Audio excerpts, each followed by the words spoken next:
E aí, tudo bem? Como é que vocês estão? Responda aí embaixo.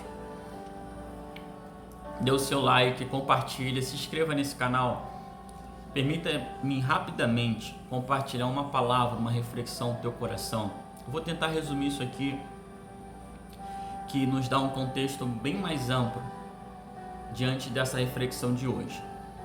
Mas, diante de um texto, uma palavra do Senhor, em Mateus capítulo 6, versículo 6, a palavra vai nos dizer que quando orarem, cada um vai para o seu quarto, fecha a porta e ore seu Pai em secreto. Diante desse texto do que registrou Lucas, capítulo 11, vai dizer que os discípulos pedem a Jesus para que lhe ensine a orar, assim como João ensinou os seus discípulos. E diante desse ensinamento, podemos refletir o jeito de falar com Deus. E no desse capítulo, verso 5, vai nos ensinar o começo e como termina, com humildade, não com hipocrisia, como diz o texto, que no versículo 5, não seja como hipócritas, pois se comprazem em orar em pé e nas sinagogas, nas esquinas, nas ruas, para serem vistos pelos homens. Em verdade vos digo que já receberam o seu galardão. Mas entendemos que nesse contexto,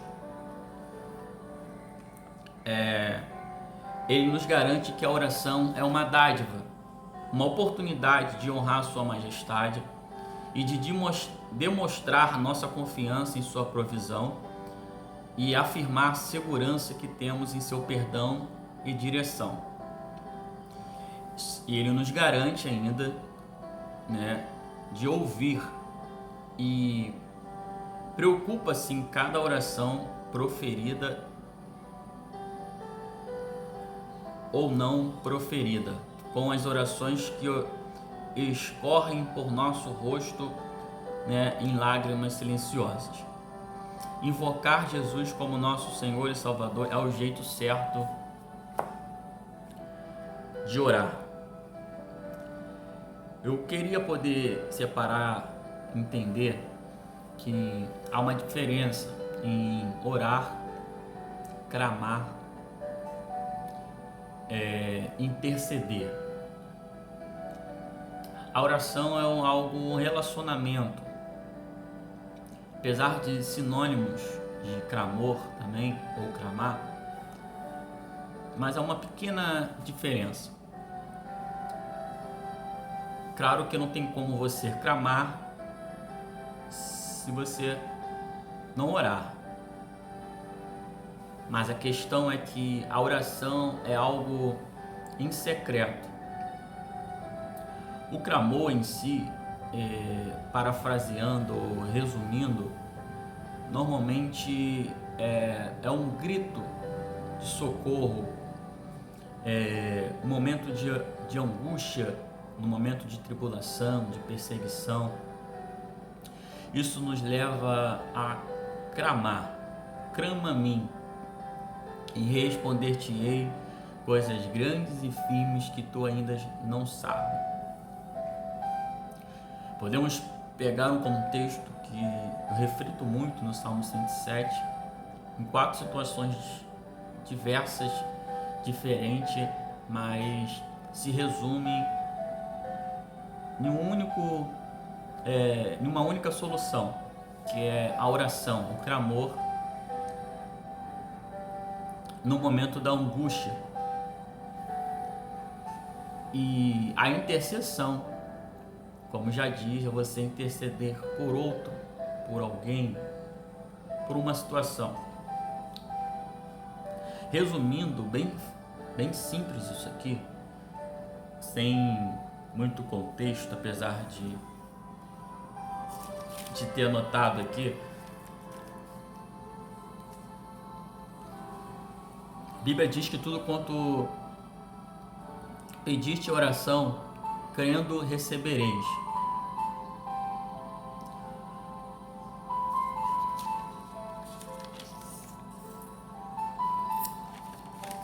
O que eu quero resumir é o resultado. A questão é que invocar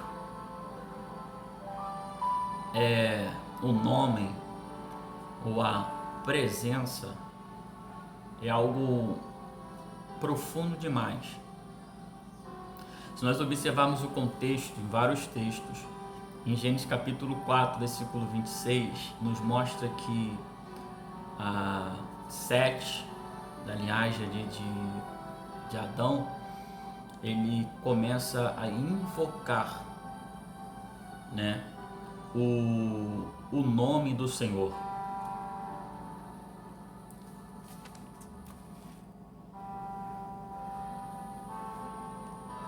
Diante do contexto de Gênesis 12:8, diz que Abrão edificou ali um altar ao Senhor e invocou o seu nome. Diz que Isaac também invocou o nome do Senhor em Gênesis 26:28. Samuel, no capítulo 1 Samuel capítulo 12, verso 8, diz que quando ele invocou o Senhor respondeu ali, né, deu trovões e chuva naquele dia. Por resumindo isso aqui, Moisés também diz que os filhos de Israel, todas as vezes que invocamos, Deuteronômio capítulo 7, verso 4, capítulo 4, verso 7, Estevão, no capítulo 7:59, diz que no momento que ele estava sendo apedrejado, ele invocava e dizia: Senhor Jesus, recebe o meu espírito. Diante do contexto, próprio Paulo em si, Romanos capítulo 10, diz que todo aquele que invocar o nome do Senhor será salvo. Só que dentro desse contexto, para resumir, vai dizer que como porém invocarão aquele que não creram, em quem não creram, e como crerão naquele que não, em quem nada ouviram, e como ouvirão se não há quem pregue. Resumindo, invocar o nome do Senhor e alguns benefícios. Primeiro, diante desse contexto, é que resulta em salvação. Segundo, resumindo, é que nos preenche, né, interiormente. Diante do Salmo 81, verso 10, abre bem a tua boca e te encherei. Resumindo isso aqui, o terceiro benefício de invocar o nome do Senhor é que nos traz riquezas de Cristo. Quarto benefício de invocar o nome do Senhor é que nos traz a sua presença. Diante do contexto do Salmo 45, verso 18. E o quinto é que o Senhor nos salva da tribulação. Então, que nós possamos entendermos os estágios. Eu entendo que há um estágio, e 4 estágios possivelmente, resumindo, de um jeito de falar com Deus. O primeiro dele é como algo obrigatório. E o segundo é normalmente porque nós estamos precisando de algo. O terceiro é quando eu quero alguma coisa. Entenda que há uma diferença quando algo me leva por uma necessidade ou quando eu quero, almejo particularmente alguma coisa pessoal. Não vou entrar dentro do que escreveu Tiago 4:3.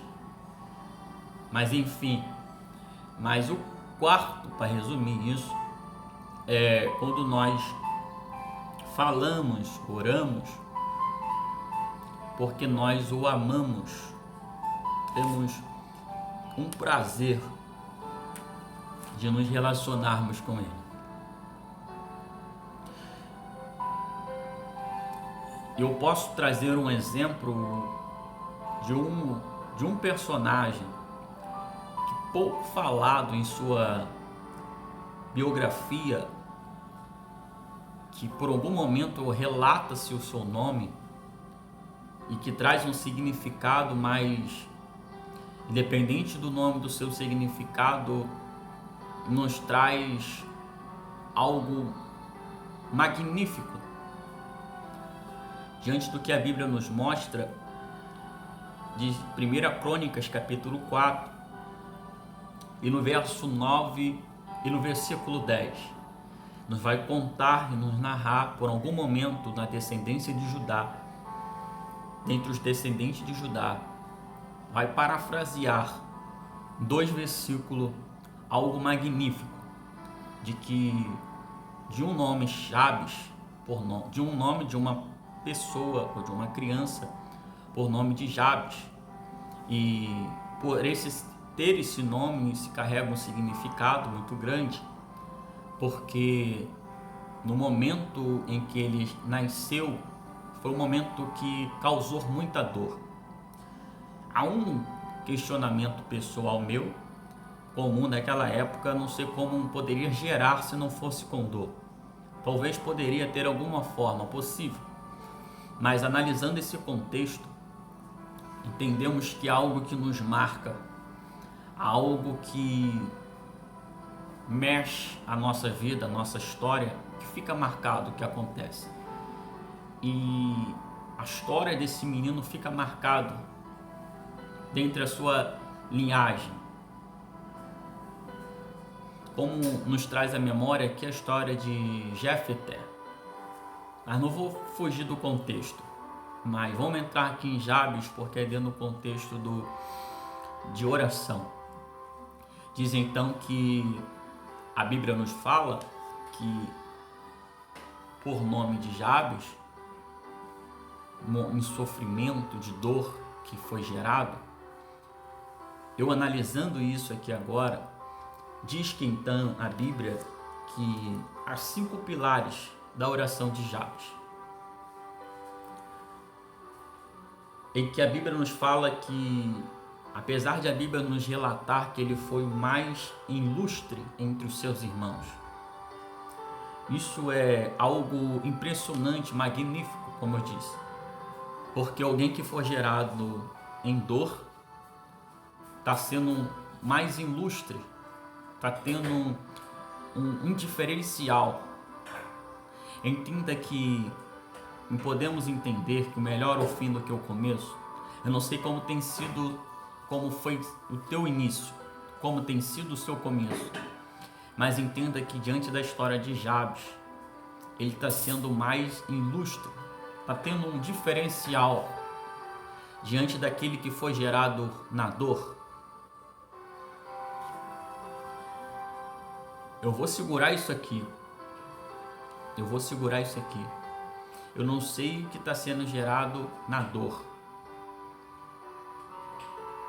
mas o que foi gerado em dor está sendo mais ilustre da casa. Não vou pegar o contexto de Davi e muitos outros, vou ficar aqui. Diz então que eu não consigo, e traz tantos textos, eu vou segurar. Mas vamos resumir isso aqui. 5 pilares é que Jabes pediu uma bênção grande. Pegue isso para mim parar o vídeo. Diz o texto que então Jabes invocou o Deus de Israel dizendo: se me abençoares muitíssimo, peça uma benção grande a Deus. Segundo, ele pede uma bênção expansiva. E diz a palavra que os meus termos amplificares, ou em outra, me alargares as fronteiras. Peço uma bênção grande tão grande que os termos sejam amplificados ou alargados às fronteiras. Terceiro, para resumir, uma bênção garantida. O que ele disse é que se a tua mão for comigo, olha cada vírgula, se a tua mão for comigo, é uma bênção garantida de não das coisas somente, mas da presença. Isso aqui mexe comigo, mas eu não vou entrar dentro disso. Isso me leva ao contexto de que eu posso em Deus todas as coisas, porque Ele tem me fortalecido a suportar os momentos e sem estar abatido, sem ter necessidade, mas também sem ter a fartura. E foi instruído, em outras traduções, aprendi o segredo de aprendi o segredo de em todo tempo ou em todo momento me manter ou ser feliz. Mas vamos lá, não vou entrar nisso aqui não. Quarto para mim e o quinto para mim fechar, a bênção protegida. Se fizeres de que do mal não seja aflito. E o quinto, a bênção recebeu a bênção que pediu. Vai encerrar esse versículo. E Deus lhe concedeu o que lhe tinha pedido. Garre isso, pegue isso com as suas forças. Você tem orado a Deus. Os resultados das nossas vitórias em públicos são consequências das nossas orações em secreto. A maior academia de uma mãe é o joelho no chão.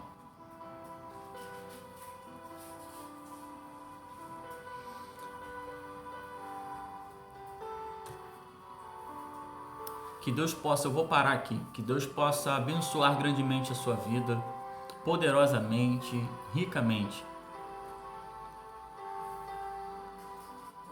Meu Deus.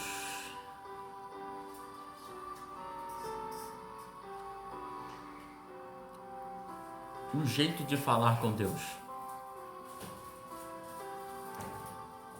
Eis aqui um grande segredo. Isso me traz a memória de uma viúva que foi até o profeta. Um minuto aqui. Os credores estão batendo em sua porta. Eu não sei o que tem batido em tua porta, da sua casa, do seu coração, suas emoções, do seu casamento, do seu relacionamento. E diz então que o segredo estava no quarto, do que ela tinha em casa. E o que aconteceu não foi fora, mas dentro do quarto. O que aconteceu dentro do quarto foi o resultado ou a solução do que ela tinha. Vou parar aqui. Creia na palavra do Senhor. Ore a Deus em secreto, porque Ele te ouve e te honrará publicamente. Tá bom? Graça e paz em nome de Jesus.